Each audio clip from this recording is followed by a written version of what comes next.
자, 마음정비사 한창수 교수님과 수리수리 마음수리 함께하고 있는데요.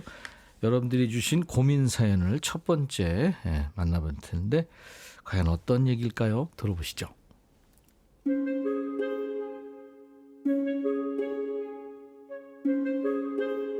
20살 딸이 진학 문제 때문에 지난 주말부터 서울에서 자취 생활을 시작했어요. 저희는 부산, 딸은 서울. 기차로 끝과 끝인 만큼 혼자 있는 딸이 걱정되는 건 부모로서 당연하잖아요. 근데 아이는 아닌가 봐요. 보고 싶어서 영상통화라도 하자고 하면 아, 싫어. 나중에 합니다. 오늘은 제 톡에 간단하게 생존 신고만 남기고는 또 연락 두절. 무슨 일이 있는 건 아닌지 걱정도 되고. 낮잠 자다가 오후에 하는 아르바이트 지각할까봐 불안하기도 해서 전화 서너 통을 걸었는데 딸이 부재중 전화를 보고 하는 말이요. 엄마, 이 정도면 집착 아냐? 이러네요. 앞으로는 전화 안 받아도 전화하지 말래요. 부모 마음을 몰라도 어떻게 이 정도로 모를 수가 있죠? 연고도 없는 서울에서 보안이 좋은 집에 사는 것도 아니라서 안전하게 잘 있는지, 밥은 잘 먹고 다니는지, 잠은 따뜻하게 잤는지 걱정돼서 전화하는 게 집착인가요? 저도 아이가 전화 자주 하는 거 좋아하지 않는 것 같아서 많이 참거든요. 오전에 모닝콜 해주고 낮에는 톡으로 말 한마디 걸고 다 몰 때까지 기다리고, 그리고 오늘처럼 몇 시간 동안 어디 간다 만다 얘기도 없이 연락이 안 될 때만 전화를 서너 통 하거든요. 엄마의 걱정을 집착이라며 싫다고 말하는 딸 때문에 눈물 날 것 같아요. 이분이 그분은 아니고 내가 누차 말씀드린데 KBS 성우입니다. 네. 감정이입이 제대로 됐죠. 네. 이거 지금 아마 부모들이 들으시면서 많은 어머니들이 네. 아마 공감하실 것 그렇죠. 같아요. 성장기 자녀를 둔 많은 부모님들, 특히 이제 뭐 성인이 됐어도 네. 네, 똑같은 상황 지금 아마. 엄마한테는 성인이 아니니까요.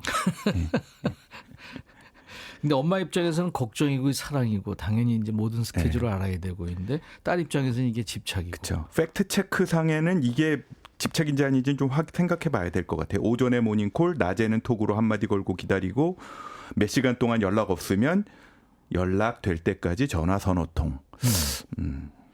제가 보기엔 집착인데요. 네. 성인이 된 딸인데. 네. 네. 어떠세요? 제가 보기도 집착이죠. 그죠? 예. 이거 저희가 지금 짠 거 아닙니다. 네. 네네. 이거는, 저희도 자식 키우는 네.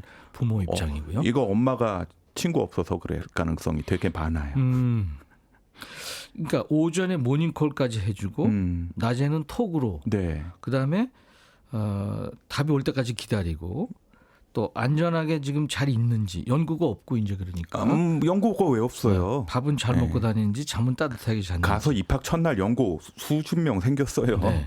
예. 이거는 네. 집착에 가깝습니다. 제 생각에는. 집착이죠. 특히 자녀 입장에서는 나는 성인이 돼서 왔는데 엄마 입장에선 사실은 이제 모닝콜 어디 가는지 확인, 이게 저희 집에 이제 최상위 보식자가 하는 말씀을 전해드릴 테니까 듣는 엄마들 한번 의견 좀 줘보세요. 네.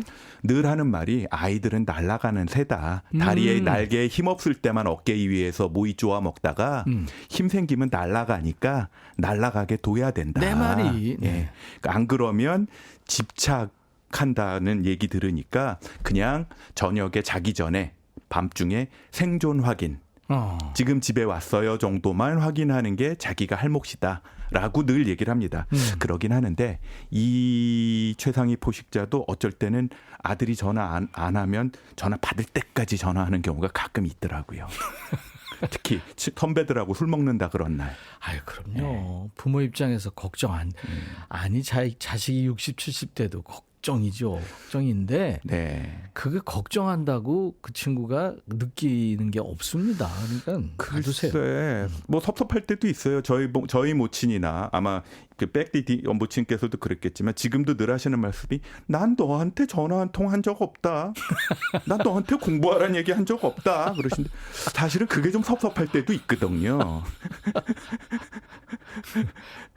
정효숙 씨가 아유 지 혼자 큰 줄 알죠. 우리 엄마들은 짝사랑 그만둬야 되겠습니다.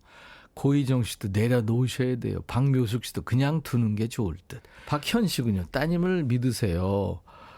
저도 대학 3학년 된 딸이 프랑스 파리에서 홀로 자축했는데 연락이 왜 이렇게 안 돼 이러니까 엄마 나를 캥거루 자식이라고 생각하지 마. 어디든 잘 있다고 믿어줘.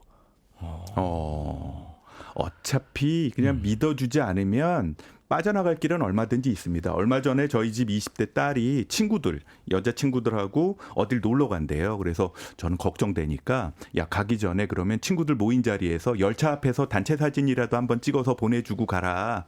그랬더니 그걸 찍어서 보냈어요. 그랬더니 제 처가 하는 말이 그래 놓고 이제 각자 자기 갈 길 가는 거야. 그럴 수도 있거든요. 네. 김미숙 씨가 한 달만 연락하지 말아 보세요. 오. 그런가 하면 이나윤 씨는 우리 아들은요 제주도로 떠나고 6개월째 연락이 없어요. 전화해도 안 받고 깨톡도 확인 안 해요. 2년 끊고 살 생각인가 봐요. 6개월이면 좀 너무했다. 부모들은 그냥 백업 부대인 것 같아요. 그러니까 정비대대. 자기 잘할 때는 아무런 문제 없죠. 근데 전차 망가지고 몸 다치면 의무대나 정비대에 연락하잖아요. 3128님도 애들은 지 힘들면 전화해요. 그렇죠. 대신에 자녀가 힘들 때 전화할 땐 받아주셔야죠. 그럼요. 네. 어떤 엄마는 그 전화도 안 받는 엄마들도 있어요. 어디니 나 미국인데. 뭐 그런 분들도 꽤 있더라고요. 야야야 전화 끊어 나 바빠. 너 뭐 하는 일 없니? 끊어. 밥은 잘 먹고 다녀라. 신미숙 씨가 아유 그렇죠. 저도 공감합니다. 알긴 알겠는데요. 좀 슬프네요. 가족이라는 정의를 네. 부모와 자식이 달리 하는 거죠. 날려보내고 나면 나한테는 자식이지만 그냥 AS만 해주는 상대라고 생각해야 될 것 같아요. 우리가 자동차 샀는데 그 자동차 판 사람이 맨날 전화해가지고 차 잘 굴러다녀요? 어디 공기압 체크는 하셨어요? 겨울인데 밖에 바람 좀 빠졌을 텐데. 그리고요 그 부동에 가셔야 돼요. 그럼요. 네, 윈도우 브러쉬 바꿀 때 됐어요. 그러지 않잖아요. 대신에 막 펑크나거나 그랬을 때 연락하면 네 얼른 들어오세요. 그렇죠. 그거 해주는 게 부모 역할인 것 같아요. 생산자시잖아요. 참 피부친데 출고하면 그걸로 끝이에요. 그러니까 내려놓는다는 게 참 힘든 얘기인데 아무튼 그렇게 과하다 싶게 전화하거나 톡하거나 막 그러지 마세요. 네. 잘 있습니다. 우리가 생각하는 거 이상으로 잘 있습니다. 그거 어차피 지 몫이에요. 또 해드리고요. 가끔 말씀드리는 거지만 네. 엄마 아빠한테 얻어먹을 거 있으면 또 잘해요. 9300님이 그 얘기 비슷한 거예요. 생활비 안 보태주면 지들이 오히려 부모한테 집착해요. 그렇죠. 29일 날 꼭 전화하지. 그렇구나. 그래? 얼마? 글쎄 좀 생각해 볼게. 한 5만 원씩 깎아서 보내주세요.